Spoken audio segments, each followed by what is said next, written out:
Welcome to Bloomberg Quint. You're watching the fine print.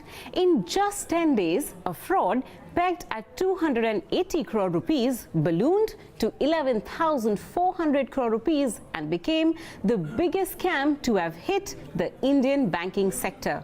The alleged perpetrators, jewelers Nirav Modi and Mehul Choksi. The victims, Punjab National Bank, Axis Bank, Union Bank, State Bank of India and Allahabad Bank.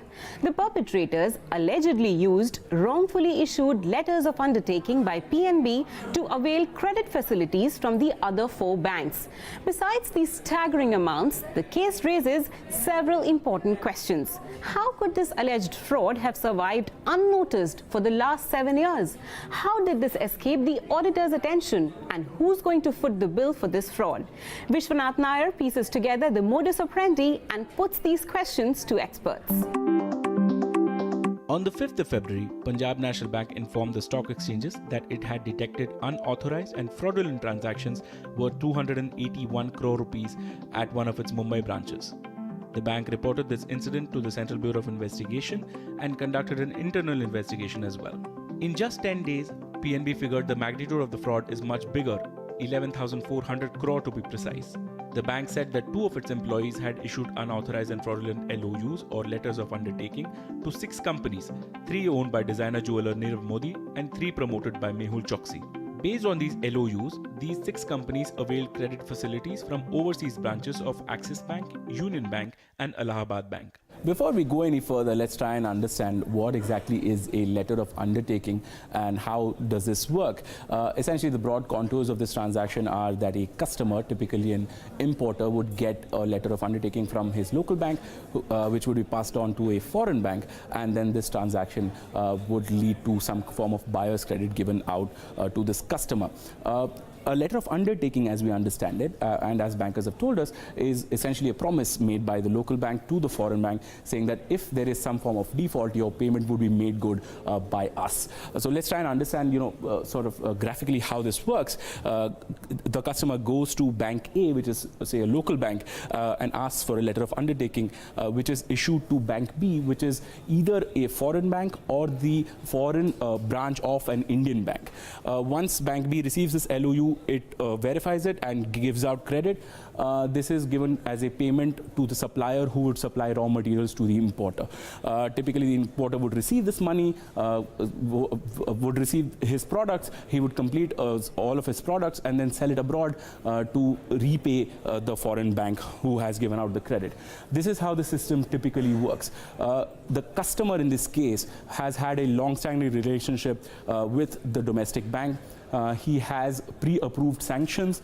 He also has a 100% cash margin backing this transaction, so that when Bank A, which is the local bank, pays out the money, it has some form of security with it.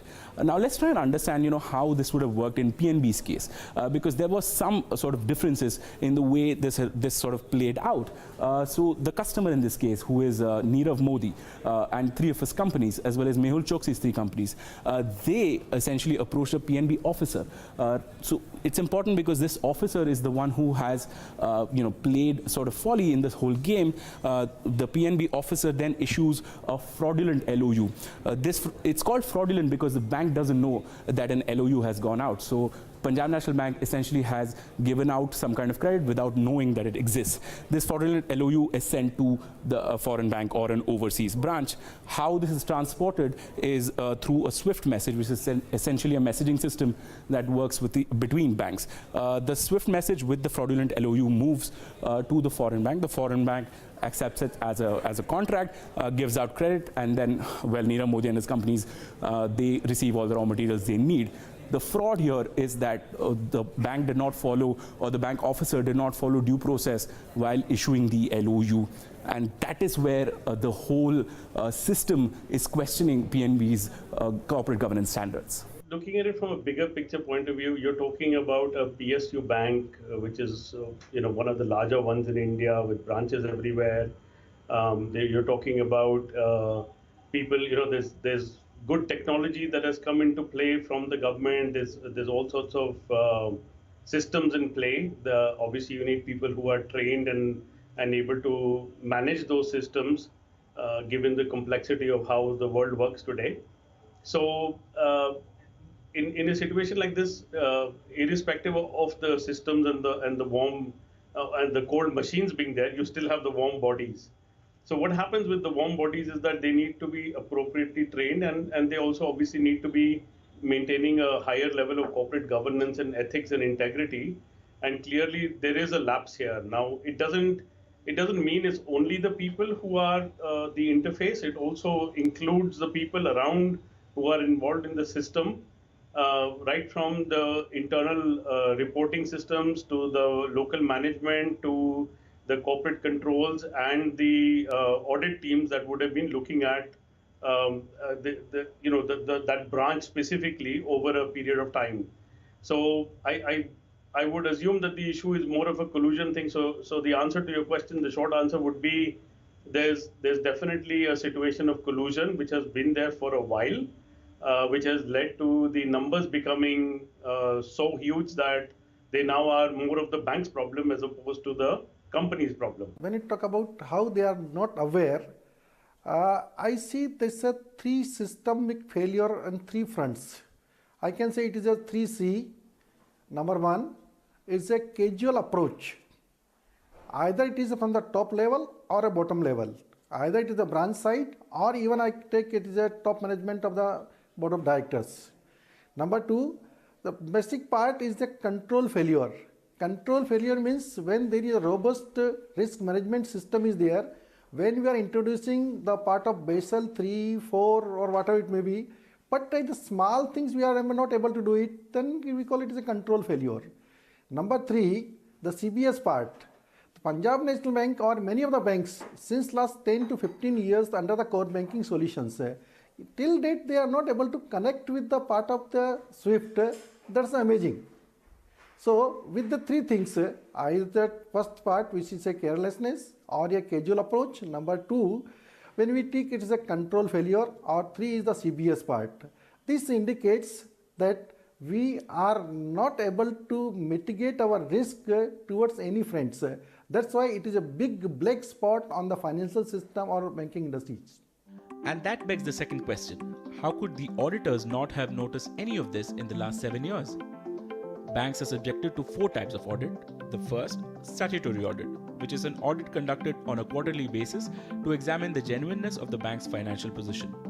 Internal audit, which is an audit conducted by the bank's own employees. Concurrent audit, which is carried out simultaneously as a transaction is being carried out. And the fourth is an RBI monitored audit that happens every year. As per Punjab National Bank's latest annual report for 2016-17, the auditors for the bank include Chajed and Doshi, R. Devendra Kumar and Associates, Hem Sandeep and Co., Suri and Co., and SPMG and Co. When a management does a fraud, auditors will find it very difficult to identify. Here it is the branch manager who is a management. Second, this has been a cycle. He has been taking an LOU. I mean, I have a limited availability of facts, but I should tell you that they could have easily, if there was a default even in one LOU, it could have come out. It was a tripping method that they were following. Every time they were taking an LOU, repaying the loan, taking another LOU, repaying the loan. So the cycle never got broke. This is the first time the cycle got broke. Therefore, it came out because there is a method by which you communicate, which is through SWIFT. When you do it through SWIFT, it's an encrypted message. There can't be any audit on it. In my view, the auditors could have never found out unless management had put it through the core banking system.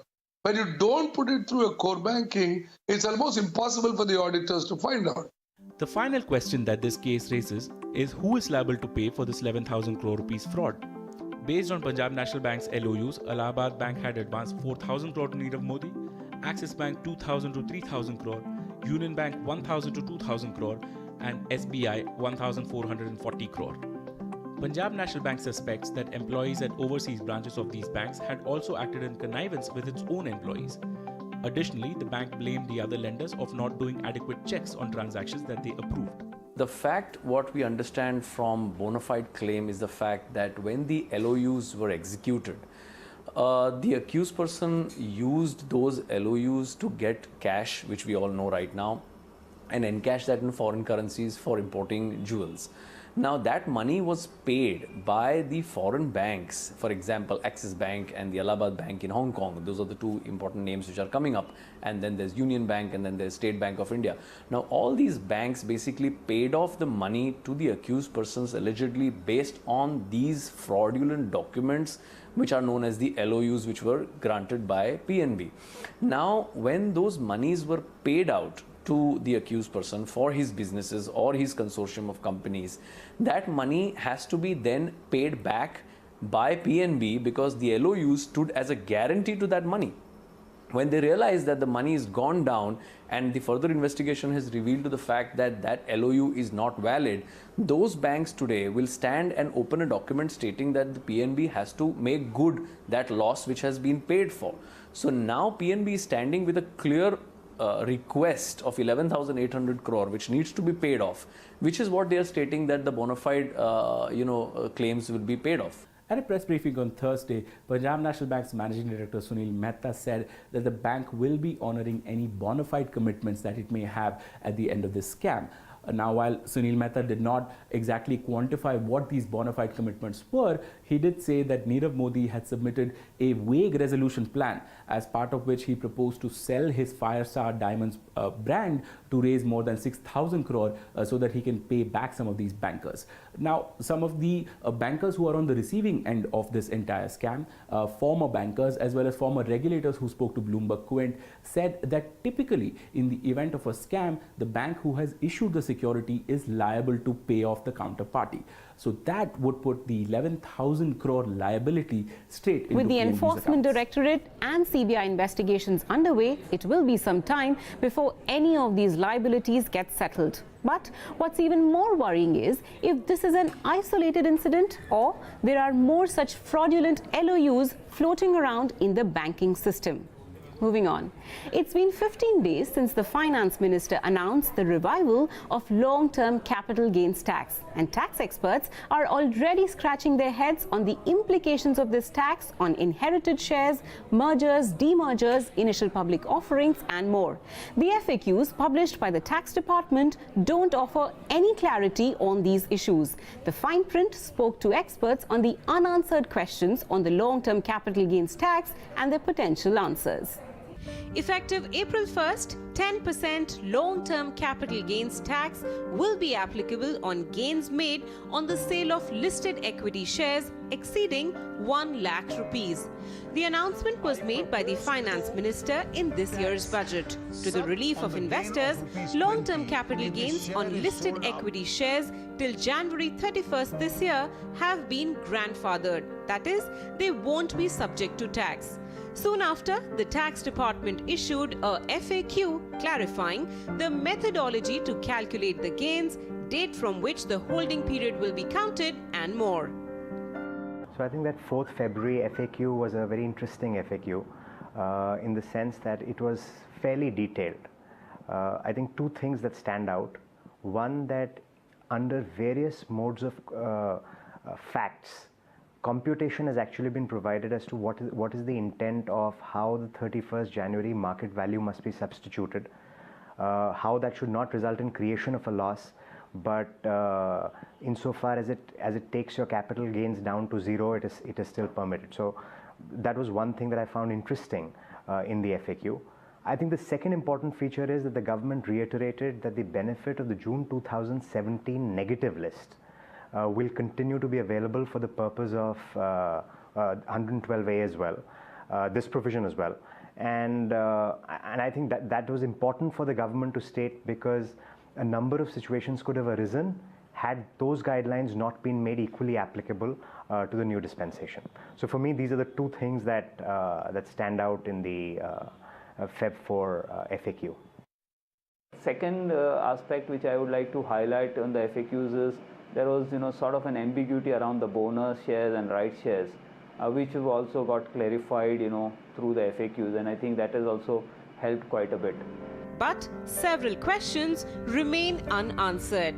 The first is whether mergers and demergers will get the benefit of the grandfathering provisions. Several ongoing transactions, for instance, IDFC Bank and Capital First merger and IIFL's demerger, will run into this problem if the government doesn't clarify the position. As per the latest SEBI data, 22 schemes of arrangement are in the works. Take the example of a court-approved merger of company A and B that becomes effective post-April 1st. Let's say the shares of company A get cancelled and its shareholders get shares in company B. Tax expert Amrisha explains that it's not clear if the shareholders of company A will get the benefit of grandfathering provisions since they didn't hold shares in company B as on January 31st, 2018. This is that were these shares held by them as on January 31? When I say these shares means shares of company B held by shareholders of erstwhile company A on January 31, 2018, then the answer is clearly no. Therefore, would they get the protection of the fair market value as on January 31, 2018 is not coming clearly from the provisions as they are stated today. Would the government need to clarify that? Absolutely, the government will have to clarify that, because there is a different provision in the Income Tax Act which says that if you had to replace the actual cost, then the actual cost of company A in my example, or the merging company, would be allowable to the shareholders of erstwhile company A while determining the cost of company B shares. But is there a similar provision for the fair market value replacement as on January 31, 2018? Then the answer is no as of now. So hopefully, I think a lot of representations are being made, and I feel that the government will clearly clarify, because I don't think the intention is to not provide for that benefit, especially in genuine cases of those mergers that may be happening.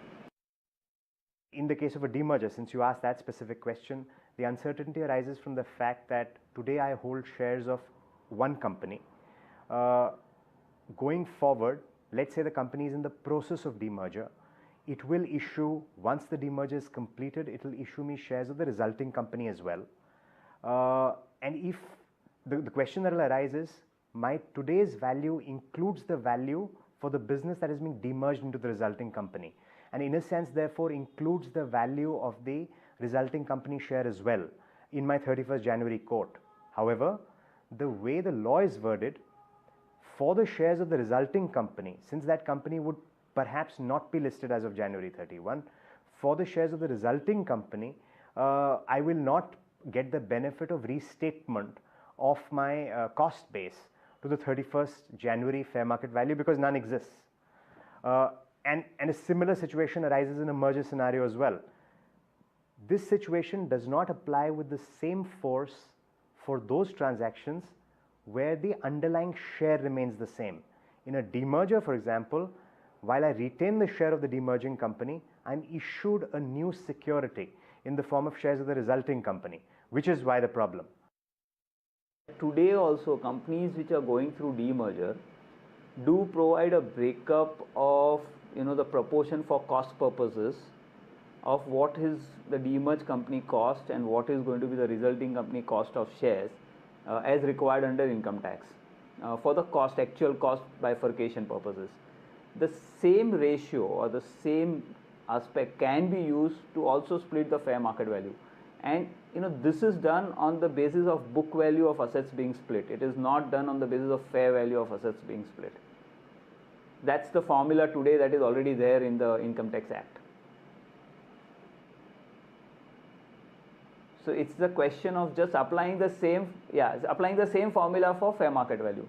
Similar issue may also arise for convertible securities which were not held as shares as of January 31st, 2018 and are then converted and sold post-April 1st. The issue gets equally complicated for shares inherited after January 31st, 2018.